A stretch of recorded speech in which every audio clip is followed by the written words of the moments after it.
let's get into acid-base and gas evolution reactions. In order to determine what an acid-base reaction is, we need to know what is an acid and what is a base.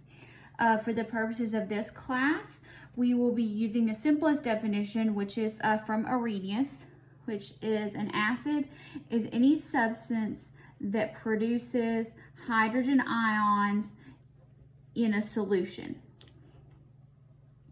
So, for example, if you have hydrochloric acid and it's in an aqueous solution, so with water, it's going to make hydrogen ions and chloride ions, and both of those are going to dissolve. So the hydrogen ions, that's what makes it an acid.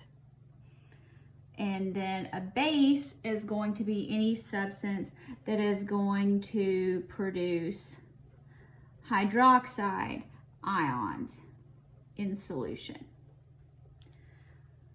So if you had a base such as NaOH in an aqueous solution, it's going to break apart to form sodium ions, which we don't really worry about, and hydroxide ions. That's what makes it a base. So the key thing here is you want to look for hydrogen ion, hydrogen as your cation, or hydroxide as your anion. That's going to be acids or bases. So, for example, an acid and a base.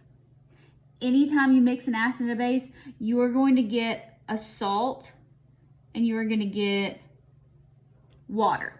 So you can look at this, it's just a double replacement reaction, but the products are always going to be some form of a salt and a water. A salt means an ionic compound. All right, so if we have hydrobromic acid, which is a strong acid, it's going to react with aqueous sodium hydroxide. So if we have hydrobromic acid, see, you have to be able to know your nomenclature to write this equation. And it's an aqueous solution. Sodium hydroxide, so that's NaOH, also in solution. Just do your double replacement. So hydrogen is now with hydroxide, and whenever I do a double replacement, I rewrite it as cation, anion. If you prefer to write your water as H2O, it's totally fine. But this is what makes more sense to me, plus NaBr, and that's aqueous. So water is not in a solution. Water is the solvent, so it's just liquid.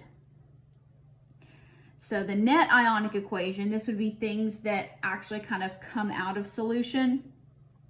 That would be your hydrogen ions, your hydroxide ions. They're going to react to form liquid water. So instead of a precipitation reaction, you're actually just forming pure water here as a product. Okay, now let's try sulfuric acid. We'll talk much more about acids and bases in detail in second semester. So sulfuric acid is going to react with aqueous potassium hydroxide. Let's write some equations. Sulfuric acid, so that's that's an acid that is made from sulfate. Sulfate is SO4 minus 2. So we need to charge balance with hydrogen. That's sulfuric acid, and it's aqueous. And potassium hydroxide. Potassium hydroxide plus 1 minus 1. All right, it is aqueous. Do your double replacement.